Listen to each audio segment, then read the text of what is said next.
So we're very excited to have Kathy with us tonight to tell us about her campaign. She is the Democratic nominee for the State Board of Education at-large seat, which means she's not only on Boulder County ballots, she'll be on every Colorado ballot. It's one of those slightly down ballot races, just as critical as every other seat.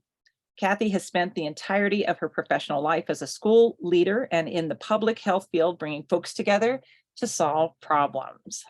Kathy, welcome. I will stop sharing my screen. And let's see, did we make you co-host? Yep. Yes. Oh, wow. There you go. Take it away. I'm very big. Welcome, welcome. Thank you so much for having me, everybody. It's great to be here. I see some familiar faces, but lots of new names. So I'm just going to kind of start from the beginning to give everybody a little bit of background on the seat and what the State Board of Ed does. Kathy? Yes. Excuse me, this is Ingrid, and I'm going to time you. And you go 15 minutes, and then we'll give questions for 5 minutes. Okay. And I'll warn you. Okay. 15 seconds or 30 seconds before the end. Okay. Maybe I'll put on my little timer. So I usually don't talk that long just because I feel like people want to have more time for questions, but who knows? That's great. Just wanted you to know. Okay. Thank you. I really appreciate that. Okay. So just a little bit of a primer because this is a pretty unknown race and people aren't expecting to see it on their ballot. I like to say I'm running for the most important seat no one's ever heard of. The State Board of Education is increasing its membership by 2 members this year. So right now there are 7 directors on the State Board of Education, 1 for each congressional district. And because of population growth in the state, of course, we have a new congressional district 8. So there's going to be a new seat for the CD8. Rhonda Solis is the Democratic candidate for that race, and she's a great candidate. And then they added the at-large seat. So they don't want an even number of directors. So there'll be 8 directors for the congressional district and 1 at-large, which is my seat. The reason that people aren't expecting it is because, it's every 6 year, the terms are 6 years. But the last time there was an at-large seat was the year 2000, and Jared Polis held the seat. So this will be on everyone's ballot, but as was said, further down. So voting up and down the ticket is really important. A little bit about what the State Board of Ed does. It's really important that if folks care about public education, that they really pay attention to the State Board of Ed. They do accredit all 1,900 plus public schools in the state. They are in charge of setting the academic standards. So that's a fancy way of saying what students should know and be able to do by the end of their grade level. They set those academic standards. They do choose the Commissioner of Education. They oversee the Department of Ed budget, and they do rulemaking. So if a law is passed related to education that needs to be further refined, it moves over to CDE and under the state board's purview. So lots of important decisions that are made that really do impact all public schools across the state. We are a local control state, so things like curriculum and those types of decisions are made by local school boards and districts, but the state board has a lot of oversight and influence on kind of the direction. So I'll move to why I'm running and what I hope to bring to the state board. I'm running because, well, I've been active in public education for about 20 years, and I have a very strong belief and passion that we need to have a public education system that works for all kids. That's no matter where someone lives, their income, their race, their ethnicity, their religion, their, any type of student we need to welcome into our class, including our LGBTQ students and others. And I want to make sure that our public schools are welcoming and also meet the academic and social needs of our kids. And I've been in public ed, as I said, for about 20 years. I started as a parent volunteer, and worked in my child's elementary school. I have 3 kids, and that's how I started getting involved. Then I moved and worked on the district accountability committee for several years. And when I was there, I learned a lot about state funding for public education, school budgets, and really recognized that as a state, Colorado has a long way to go in supporting our public schools. So I got really active, and in 2013, I decided to run for the Board of Education in Adams 12. Adams 12 is the 6th largest district in our state, located in Thornton, North Glen, Westminster, Fed Heights, and Broomfield. And I served for 8 years on that board. I just got done in 2021. I was term limited. Also served on the board of directors for the Colorado Association of School Boards. So I got a chance to serve with leaders from across the state. So what I would like to do is bring that on the ground knowledge to the State Board of Ed, because again, policies set at the state board do impact local boards and districts. So I think it's good to have that perspective.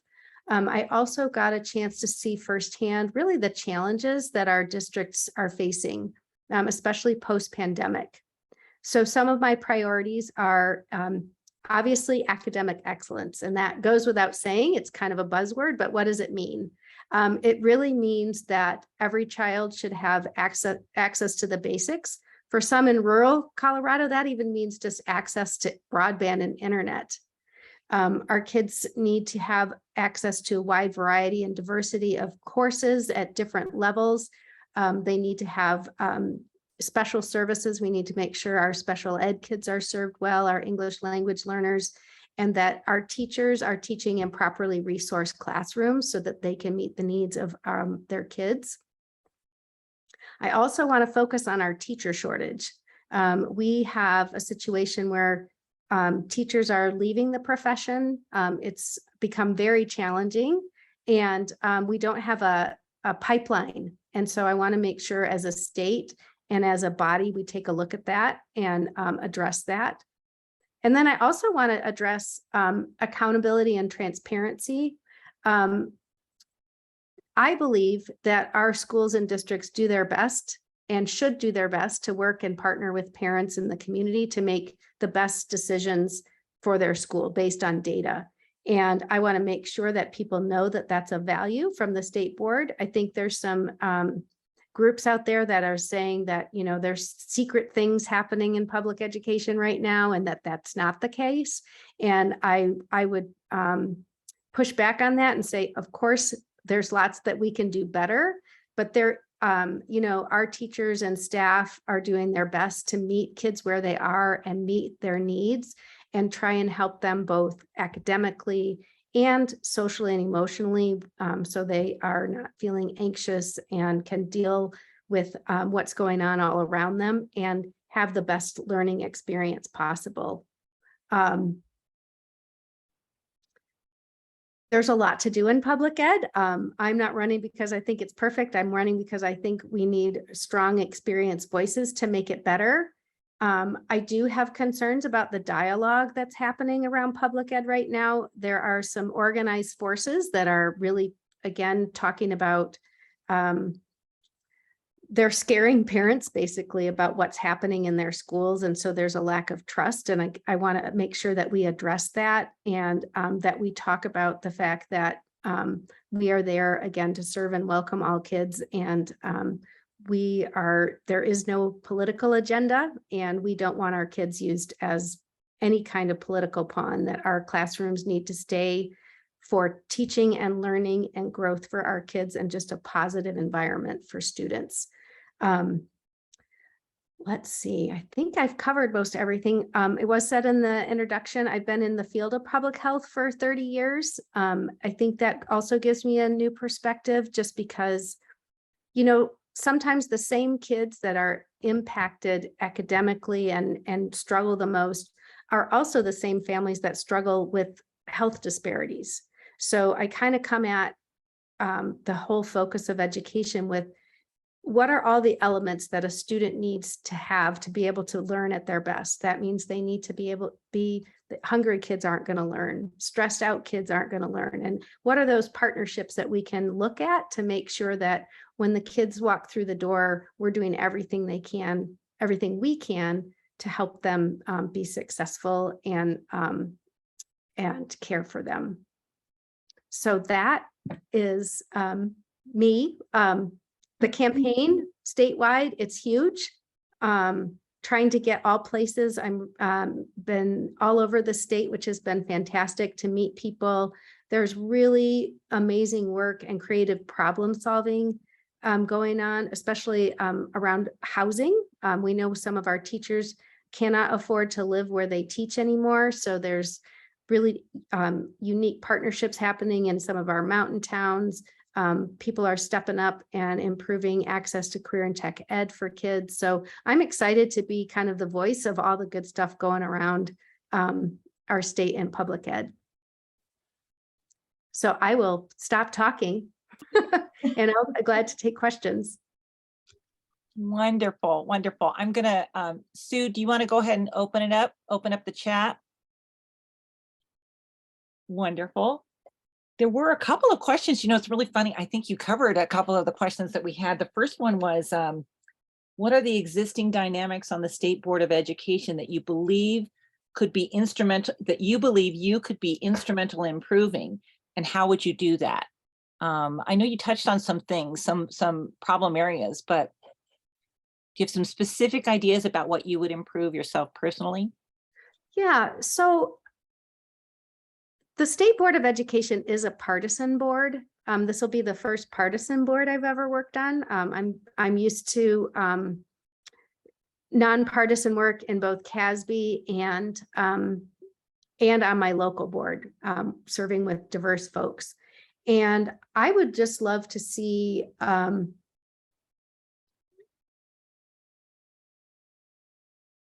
the conversation where I come from, and sorry, I'm struggling. I'm just trying to think of how to word this. The way we worked a lot in Adams 12, and I really appreciated this, was this conversation about common interests. And if you start by defining what your common interests are, and you approach problem solving like that, I think you can really have some really interesting discussions. Some discussions I've seen lately have been more, well, this side is for, just back to basics and doesn't like this, and this side wants this. And I think I would like to bring that kind of pulling people together aspect to it. That said, I do think it's really important for the state board to have, again, those values of serving all students and making sure that we are open to listening to everyone and make sure people feel heard, make sure we make really sound decisions. And so I think we could do a lot more teaming, and I don't know if that's possible. I haven't. But it sounds like you're willing to try. I am willing to try, because I think it's best for kids. And I think many people, especially in education, there's common sets of values, and we should model that. There's so much more that we share than what we're divided about, I think. If we start from there. Yep. Sherry Malloy has two questions, and she says, thank you for stepping up and running for the BOE. Who is your opponent, and what should we be telling unaffiliated voters about what distinguishes you from him or her? Okay, thank you. Well, it's interesting. There are actually 5 people in the race, but as usual, there's I'll get to my main Republican opponent last, but I have someone from the Approval Voting Party, the Unity Party, and a Libertarian. So, lots of different options. And the Republican running, his name is Dan Malloy. He lives in Erie, Colorado. I would say the big distinction is experience. I've read his website. I have not seen any experience in the school, except that he got very involved during COVID and stood up a community organization called Colorado Moms and Dads for Rising Action to encourage parents to run for school boards. So he hasn't said a lot about what he thinks or what his stances are, except the people that he has endorsed have been very conservative candidates for boards in Poudre and Thompson and up north. So I guess I would say with me, you know, I have a very open record, open books. I've served for many years.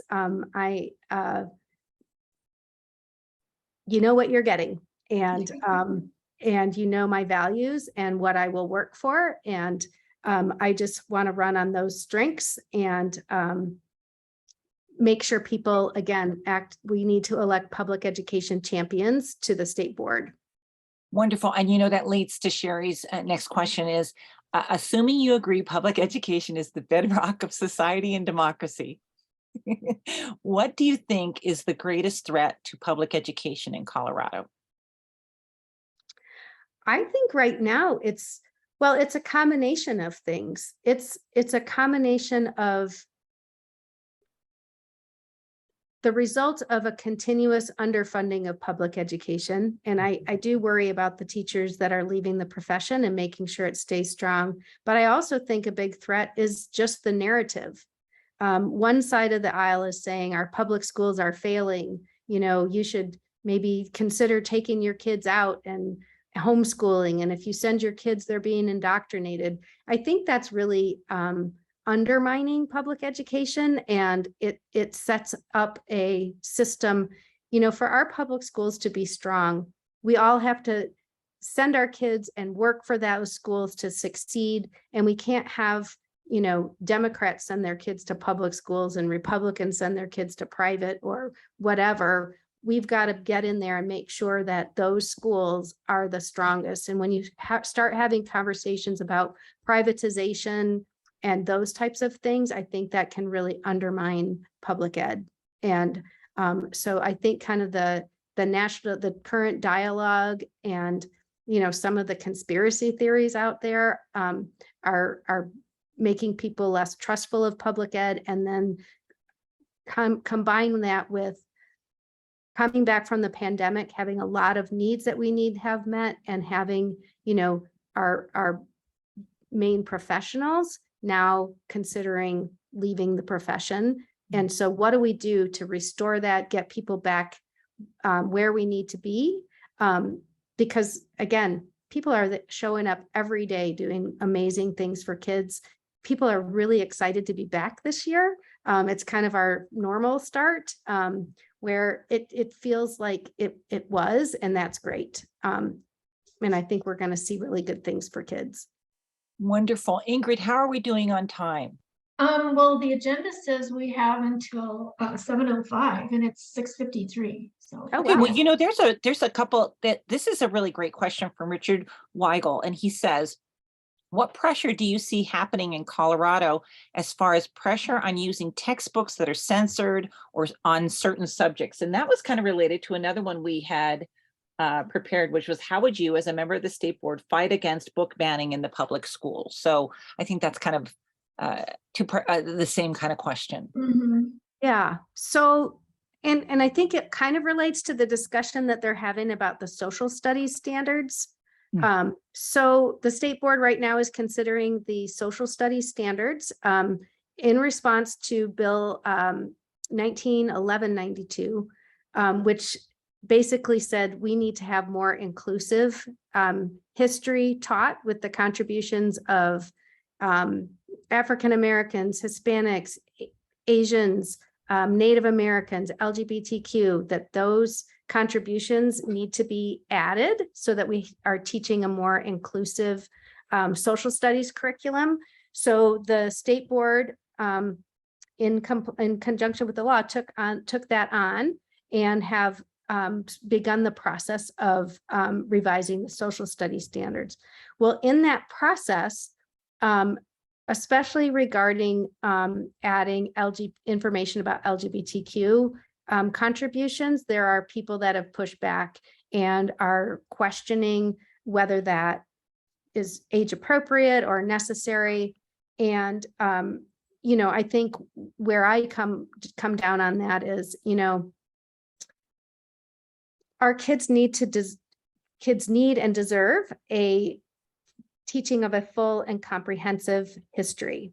I think learning about the contributions of communities that may not have been included makes us stronger. It helps us understand historical context. It helps us understand events and people that we may not be familiar with that strengthen us as people. We want to have kids graduate from school who are critical thinkers that can have really robust discussions about really tough issues. And that means that we have them in school and we teach them how to do that. And that means that our kids are exposed to more ideas, not fewer. And that ties into the books, right?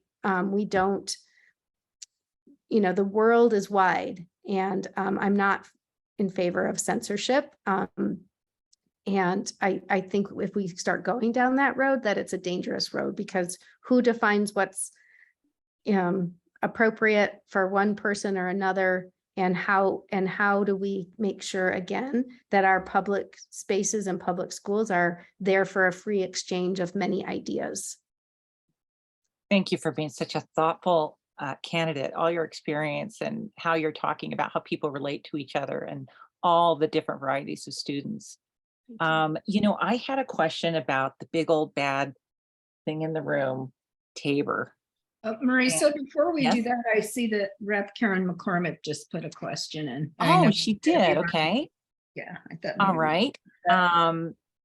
So I'll read it. And Karen says, I met with 2 high school students that are deeply concerned about what they are being taught in health class in regard to sex education. And specifically, they want kids to be taught what, quote, consent means. They met with their principal, our St. Vrain School District Superintendent's office, and then me, their state rep. I'm wondering, how much control does the state board have over steering the education of reproductive processes in our schools? Is this strictly a local school board issue and the state board can't speak to this? That's her question. That's a really good question. Hi, Rep. McCormick. So what the state board does is they set the health standards of what's taught. So that's the general overall health standards. There also was a law passed, and I can't remember the number, that talked about if you're going to teach sex ed, it needs to be medically accurate and evidence-based and inclusive. So there's an actual piece of legislation that talks about if you're going to teach it, what you need to include. But individual decisions about what is taught and how it's taught are made by the local school district. So the process that the students made was the correct one. And who they spoke to is the correct one, correct people. The state board wouldn't get involved in that level until they relook at the standards. But even then, like exactly, well, I'm not sure what is in the standards about consent right now. So I don't have a specific accurate answer, but it would really be handled at that district level. And that's where they can probably have the most advocacy, is within their classes. And it sounds like they're already doing it, if they've met with their principal. And it sounds like they're not getting the answers they want. But again, there's still, I would say, to keep working at the local level. Excellent. That's good advice. Let me see if there's any other questions. I didn't want to step in on anyone here. We do have about 5 minutes left, so. Okay. All right.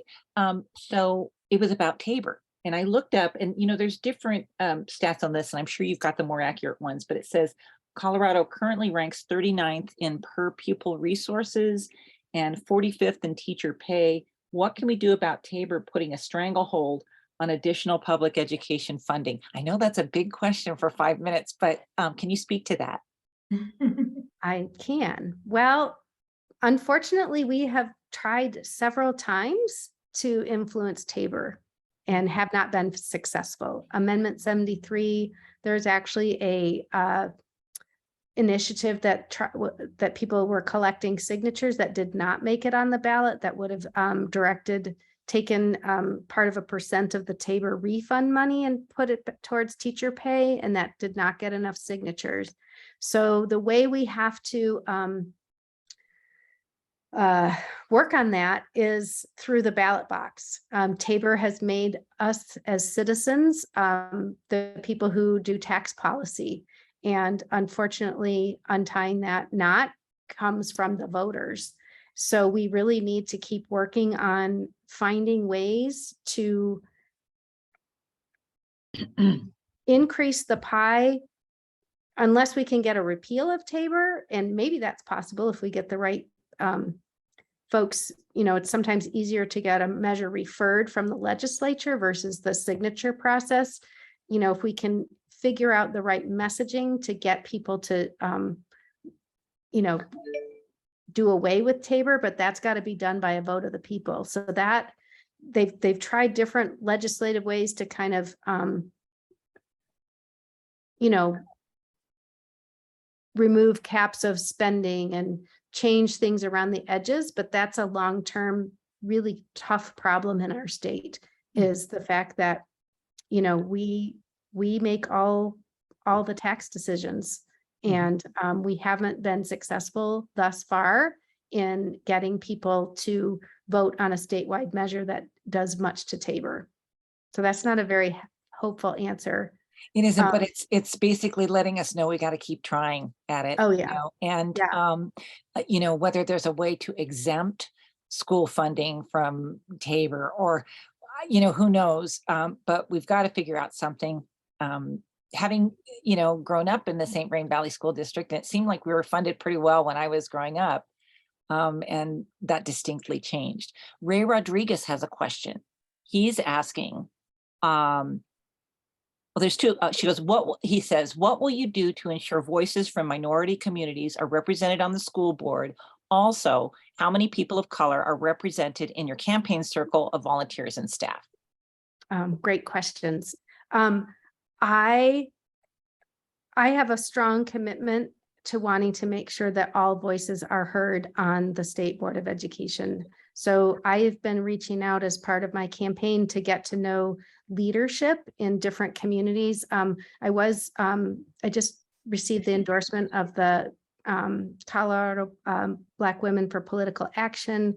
I've been trying to, again, talk with members of all communities and make sure that people know that I want to be that voice. I'm also very excited if Rhonda Solis wins.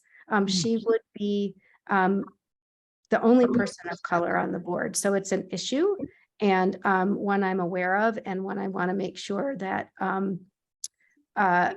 that we address, because I know that that has been a huge issue, and that people feel that their voices have not been heard.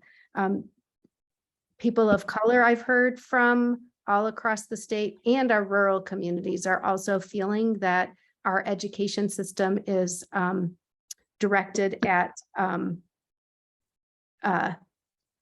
just a few people. As far as my campaign staff, I have 2. So I don't have a huge circle of campaign folks. I have a lot of endorsements from a really wide variety of people from all backgrounds, and different people I reach out to help me. And I'm again, that's part of my core value, is I want to make sure that I represent everyone, and that I feel, again, in my public health work and in my school work, equity and inclusion have always been a core value, and something that I worked really hard on in Adams 12 and would continue to do on the state board. I'm also hoping, out of time. okay, if I put my information on my campaign in the chat. Definitely. And you know, Susie Hidalgo Faring has a question in the chat, but if you could possibly capture that question and perhaps email an answer back to us, then we could post that later, because as Ingrid said, we did use up the time. We're out of time. So there you go. I'm Thank glad you we so had- much, I'm Kathy. glad we had Sure. all this time for questions though. Right. Um, It's plomerforcolorado.com. Is that your website? It is. We also have all your information in a resources document, and we will be and have been posting links to that. There it is. awesome. So it's Right. got all the candidate. And the other thing too information. is I thought you had a candidate event coming up. Did you on October 20th? I Please do. email us that and we'll put it in our blast for sure. Okay. And even So I include it think, in the resource document. okay, I'm hoping Marisa has that. That's but- me. And do you not have it? Did it not get No, to I you? didn't. Yeah, I sent an email last night. So I don't know whether it bounced or I wonder, because Elise says, well, I already sent it to her, but then you sent me the email that it didn't come. So we'll figure that figure out. it I will out. get it to you. And thank you all for having me. I so appreciate it. And thanks for being active voters. And again, I'll look for that question and try and respond. So thanks again you. for your time tonight. You. Yes, and Thank you. apologies to Susie. Thanks for posting the question.